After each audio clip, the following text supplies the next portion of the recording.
네, 오늘 같이 나눌 하나님의 말씀의 성경의 본문은 마가복음에 있는 말씀입니다. 6장 34절에서 44절 말씀까지.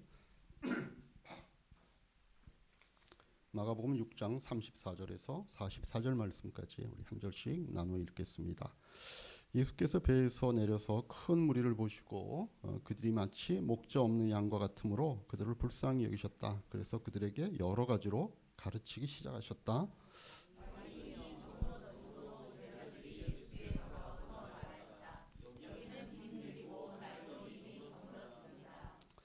이 사람들을 해쳐 제각기 먹을 것을 사 먹게 근방에 있는 농가나 마을로 보내시는 것이 좋겠습니다.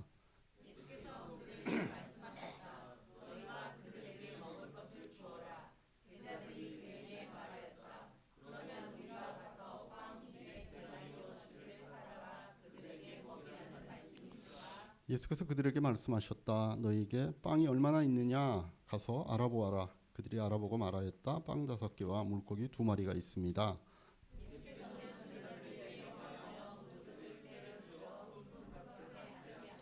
그들은 100명씩 또는 50명씩 때를 지어 앉았다.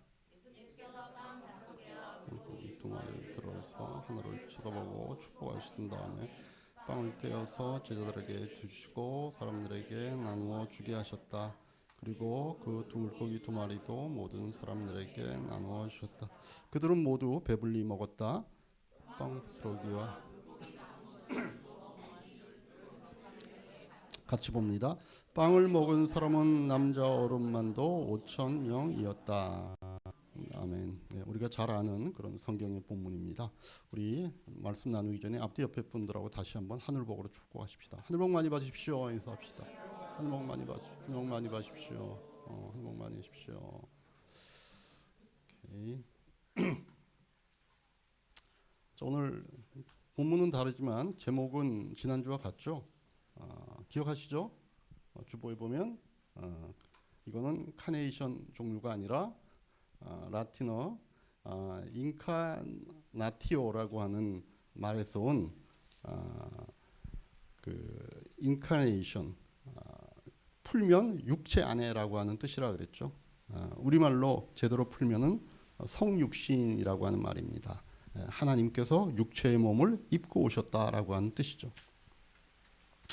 하나님이 왜 그렇게 하셨다고요? 하나님이 왜 육체의 몸을 입고 이 땅에 오셨습니까? 왜 하나님이 성육식 하신 것입니까? 그러니까 신학적으로 얘기를 하면 죄인인 우리와 같이 되셔서 우리 죄를 대신 지시고 우리 죄를 사하여 주시려고 그렇게 되셨다라고 하는 겁니다. 이 우리가 다 알고 있는 기본적인 그런 예수님의 성육신에 대한 이해입니다. 그래서 사도 바울이 로마서 8장 3절에 뭐라고 그러셨냐면은 보시죠. 로마서 8장 3절에 로마서 8장 3절 없습니까? 나옵니다.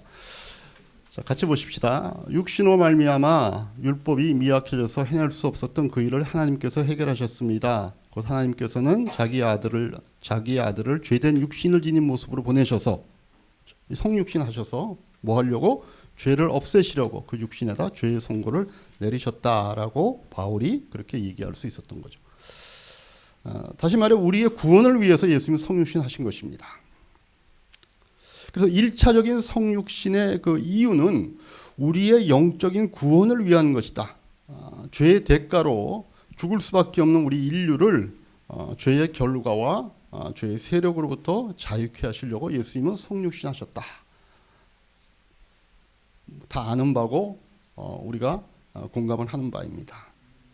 그런데 하나님이 우리에게 베푸시는 구원은 그냥 우리의 운명이 죽을 운명에서 영생을 하는 운명으로 바뀌는 것만을 얘기하는 것이 아니다라고 하는 것입니다. 하나님이 우리에게 베푸시는 구원은 예수 그리스도를 우리에게 보내어 우리를 죄로부터 구원하시는 그 하나님의 그 구원은 단순히 우리의 운명을 바꿔주는 것이 아닙니다. 거기에는 우리의 삶도, 우리의 일상도, 미래의 우리의 운명만이 아니라 우리의 현재도 구원하시기 위해서 성육신 하셨다라고 하는 것이 사실은 더 우리에게 의미가 있습니다. 제가 생각하기에 단지 우리의 영적인 구원, 우리가 죽어서 우리의 영혼이 천국 가는 것이 하나님의 구원의 전부였다면 굳이 성육신까지 하실 필요는 없었을 것 같아요. 왜냐하면 여러분 노아 홍수 때 노아 가족 구원하듯이, 그죠?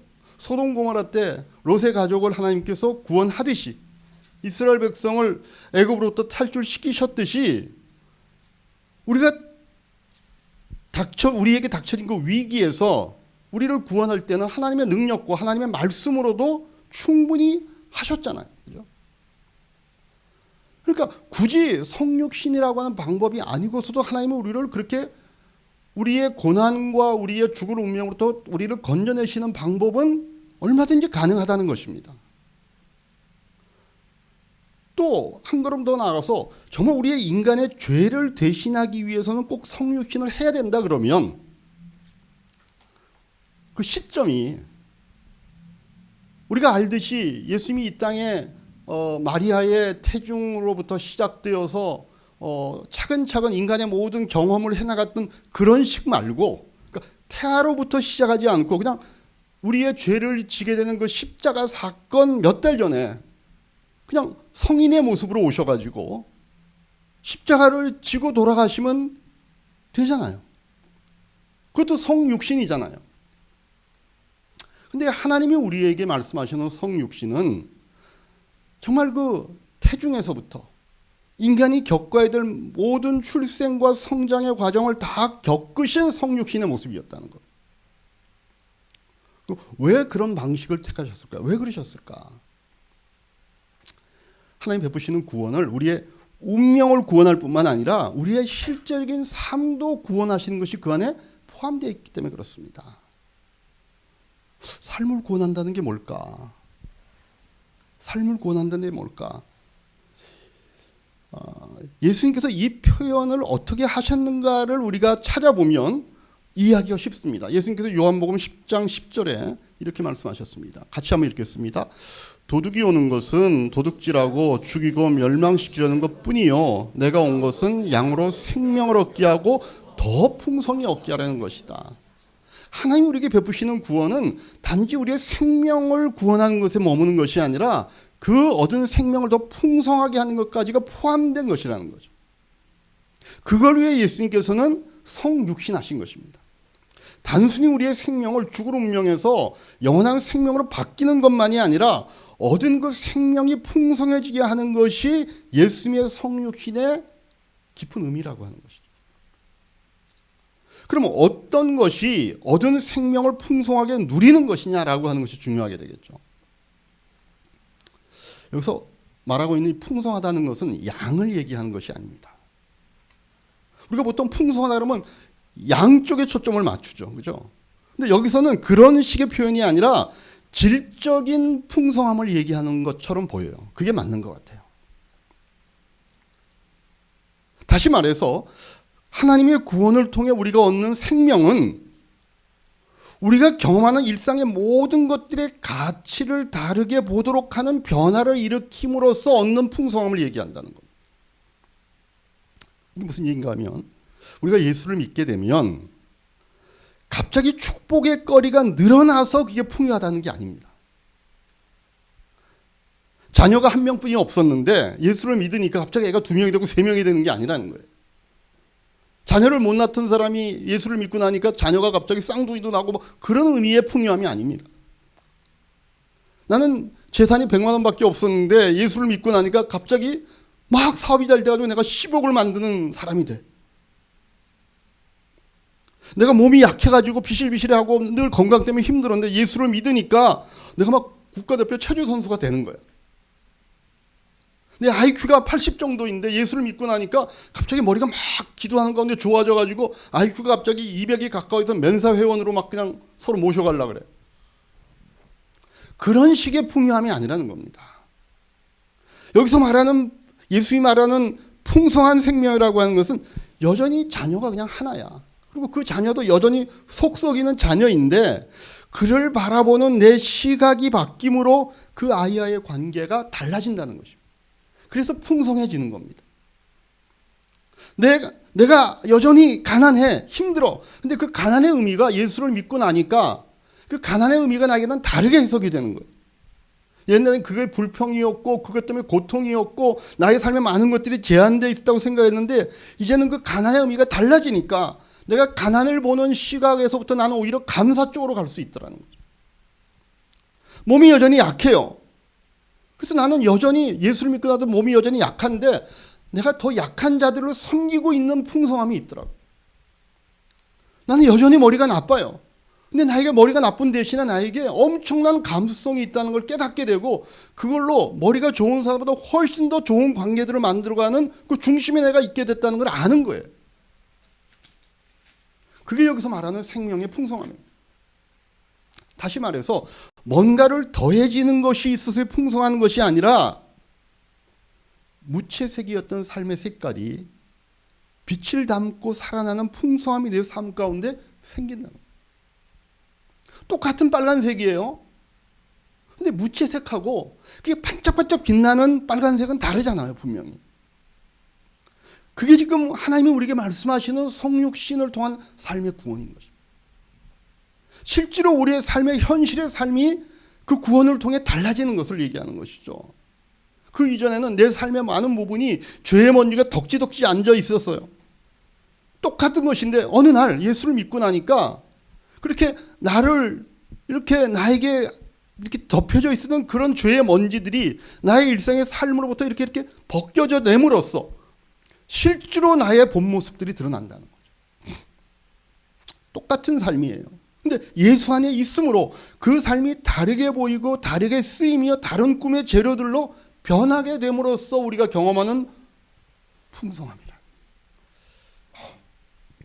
어떻게 그런 일이 벌어질까요?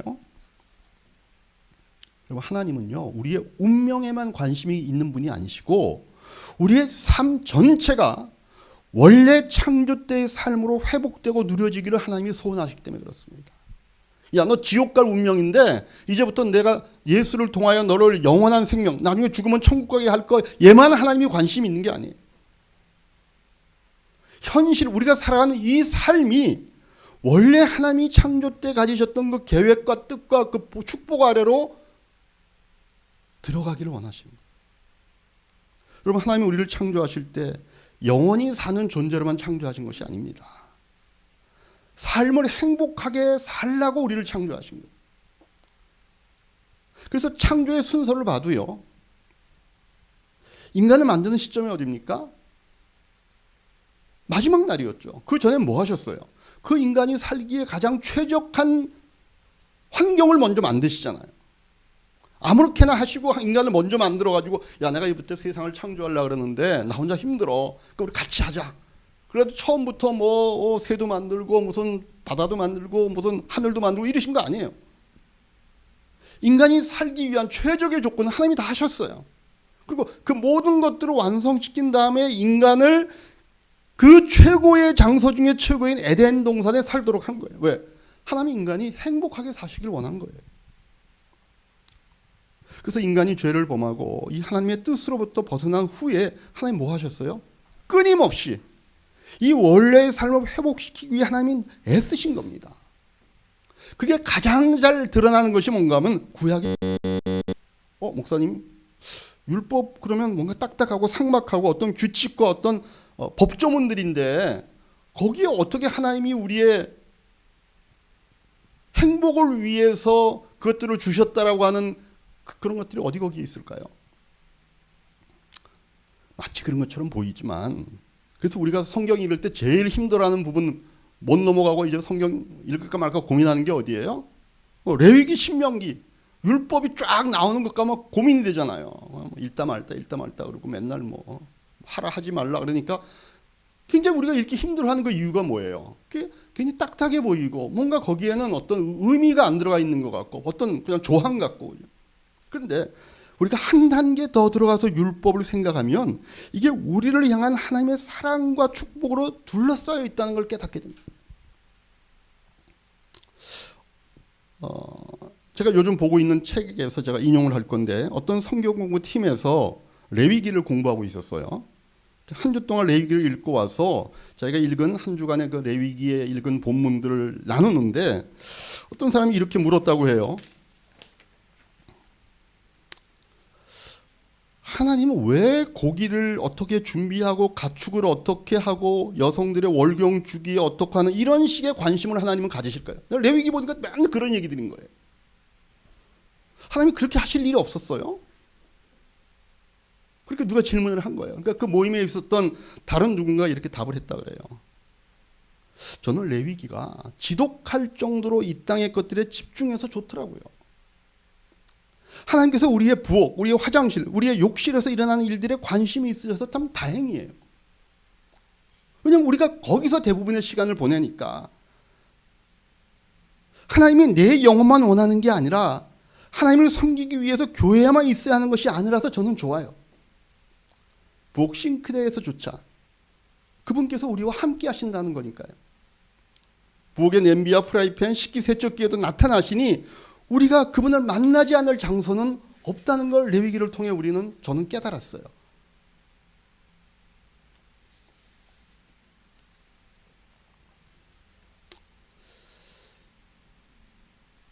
여러분, 율법의 영역이나 그 율법의 많은 법조문들이 그렇게 구체적이고 그게 우리의 전 삶의 영역에 관련된 이유가 뭘까요? 우리의 삶 전체가 그 어느 것 하나 빠지지 않고 거기에 하나님의 축복을 담고 경험하는 그릇이 되기 때문입니다. 그래서 실제로 예수님이 이 땅에 오심으로 성육신 하심으로 우리 삶의 평범한 요소들이 어떻게 다른 가치를 가지는가 하는 것들 우리가 좀 눈여겨볼 필요가 있어요. 예수님 탄생할 때 들판에서 양을 치던 목자들이 갑자기 하늘에서 천사들이 찬양하는 그 소리를 듣습니다. 하나님의 영광의 놀라운 광경들을 이들이 목격합니다. 그러나 그들이 막상 와서 경배한 장소는 어디예요? 말구 위에 놓여있는 어린 아기였어요. 하늘의 영광의 스포트라이트가 되어 집중시키는 곳은 초라한 말구 위였던 겁니다. 그래서 기존의 말구가 갖는 것과는 다른 가치가 되는 곳을 만들어내는 겁니다. 예수님과 제자들이 나눈 마지막 유월절 식사는 오늘날 성만찬의 출발점이잖아요. 근데 거기에 재료가 뭐예요? 그들이 늘 먹던 빵이에요. 늘 마시던 포도주예요.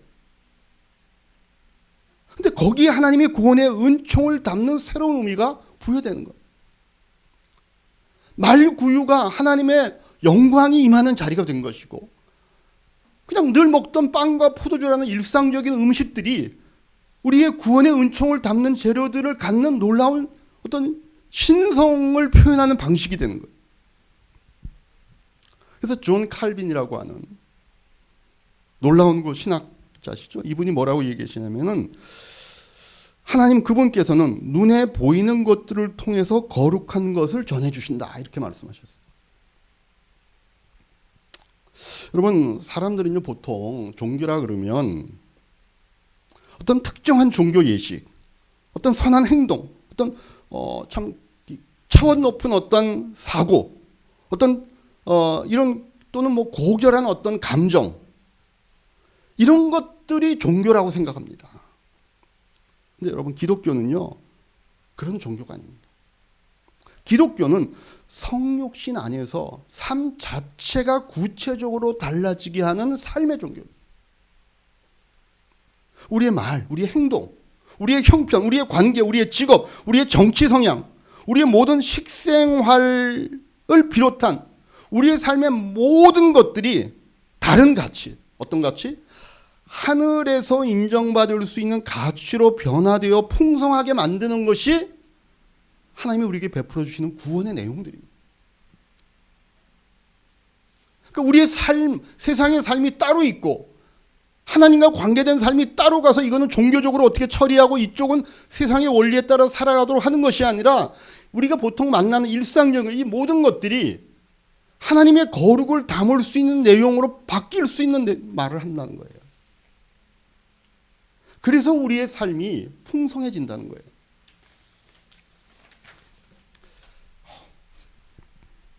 그래서 우리 크리스찬들은요 세상은 세상대로 살고 어떤 종교의식에만 참여하는 식의 신앙생활을 하는 것이 아닙니다. 삶을 풍성하게 하는 축복을 누리는 자가 되는 것이 신앙인 거예요. 그래서 바울이 한 이 말씀이 이해가 우리가 돼요. 데살로니가 전서 5장 18절에 우리가 잘 아는 9절 같이 한번 읽겠습니다. 모든 일에 감사하십시오. 이것이 그리스도 예수 안에서 여러분에게 바라시는 하나님의 뜻입니다. 우리가 어떻게 모든 것에 다 감사할 수 있을까요? 왜 우리가 모든 것들에 대해서 감사할 수 있죠? 바로 이것 때문이죠. 예수 그리스도 안에서 성육신하신 그 하나님 안에서 우리의 삶이 다른 식의 가치로 바뀌니까. 예전에는 내가 봤던 내 삶의 형편들이 부족하고 어렵고 힘들고 고통스럽고 그래서 그들을 한숨 쉬고 한탄하고 그것 때문에 불평했던 그런 삶의 그 자체가 이제는 그 형태로만 보이는 것이 아니라 그랬던 환경들이 하나님의 뜻 안에서 이게 어떻게 활용되고 전개될 것인지를 보는 믿음의 눈을 통해 보니까 그것들이 달라지게 된다는. 그래서 이제는 내 삶의 모든 부분이 다 감사거리가 될 수 있는. 왜? 그게 예수 안에서 우리들에게 바라는 하나님의 뜻이기 때문에.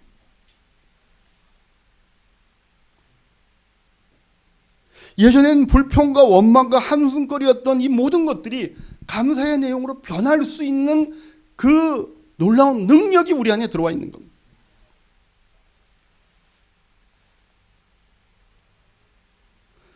여러분, 그래서요, 성육신하신 예수 그리스도를 믿어 그분이 베푸시는 구원을 받은 우리는 우리의 삶이 풍성해지기를 기대할 수 있습니다. 그걸 누릴 수 있어야 합니다. 그게 예수 안에서 우리를 향한 하나님의 뜻이고 그게 하나님의 꿈이기 때문에 그렇습니다. 저는 요새 이 하나님의 뜻이라고 하는 표현을 하나님의 꿈이라고 하는 표현으로 좀 바꾸면 좀 훨씬 현대스러울 것 같아요. 하나님의 꿈이에요. 우리가 예수 안에서 모든 것들을 감사할 수 있는 것으로 변화될 수 있는 그 은혜를 누리기를 하나님은 기대하셔요.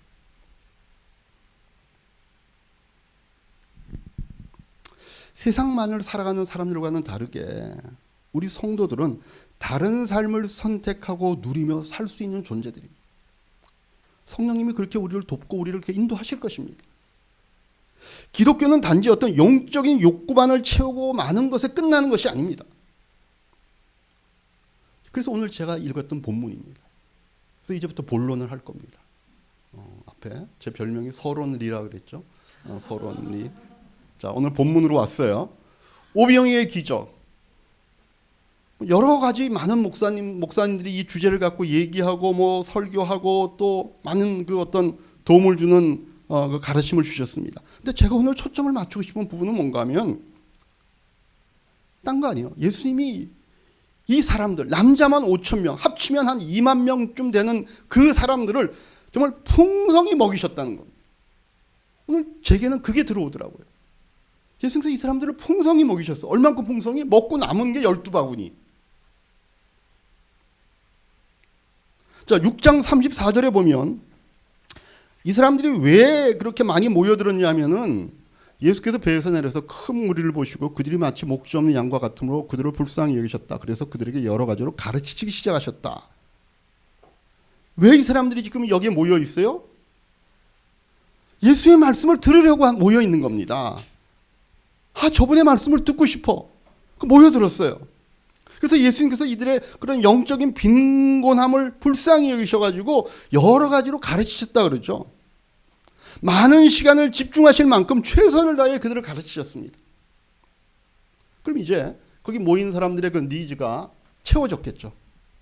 그죠? 여러 시간을 했고 예수님께서 집중적으로 이 사람들의 그 상황을 불쌍히 여기시고 했으니까 예수님 대충 하셨겠어요? 잘 하셨겠죠. 그리고 이제 저녁이 된 거예요. 오랜 시간 가르쳤으니까. 그럼 이제 예수님 뭐라 그러셔야 돼요? 여러분 이제 정말 이렇게 먼 곳까지 와서 말씀을 듣느라고 정말 애만 있으셨습니다. 저도 여러분들에게 제가 여러분들에게 드릴 수 있는 만큼 정말 말씀을 최선을 다해 다 여러분들에게 전해드렸습니다. 자, 이제 여러분 모두 조심히 안녕히 돌아가십시오. 그리고 마지막에 친절한 멘트도 덧붙이십니다. 가시면서 여러분들끼리 좋은 식사 교제 서로 나누시기 바랍니다. 자, 그럼 다음에 또 봅시다. 이렇게 하고 예수님이 그들을 보내도 충분할 겁니다. 왜냐하면 그들이 원래 갖고 있던 1차적인 니즈가 채워졌잖아요. 영적인 빈곤함이 채워졌죠. 예수님의 가르침에 의해서. 예수님 그렇지 않으셨어요. 어떻게 하셨다고요?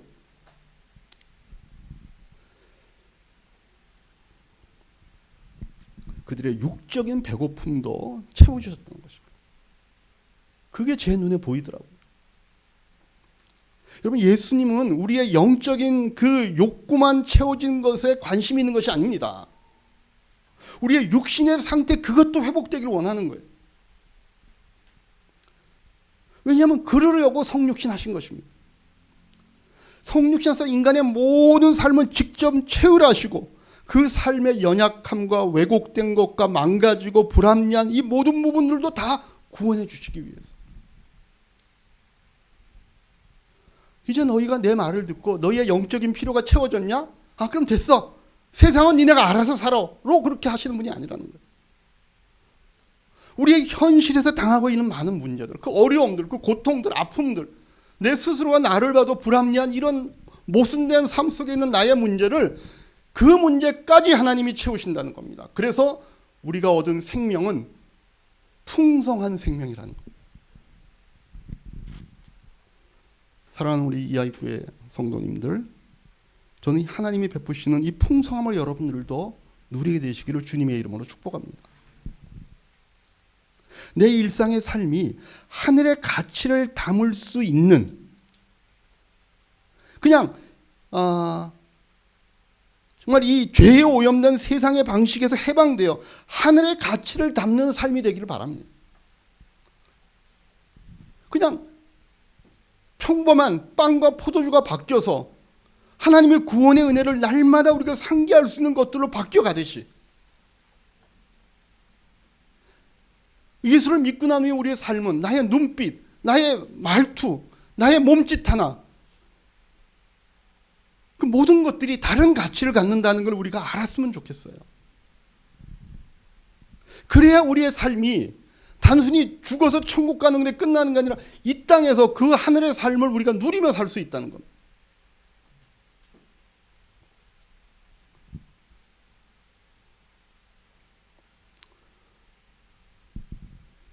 이게 얼마나 대단한 겁니까? 그죠? 내 눈빛과 나의 말투와 나의 사고의 방식이 하나님의 영원한 나라와 하나님의 구원을 담을 수 있는 그런 그릇이 된다는 거. 이건 뭐 예뻐야만 되는 것도 아니고, 뭐 키가 커야만 되는 것도 아니고, 부자야만 되는 것도 아니고, 내가 뭐 잘나야만 되는 것들이 아닙니다. 그냥 나는 똑같은 나입니다. 똑같은 나의 힘든 형편입니다. 그러나 그거는 달라지는 겁니다. 왜요? 하나님이 그렇게 우리 안에 기대를 갖고 계시고 하나님이 성령으로 그럴 수 있도록 우리를 바꾸어 가시기 때문에 그렇습니다.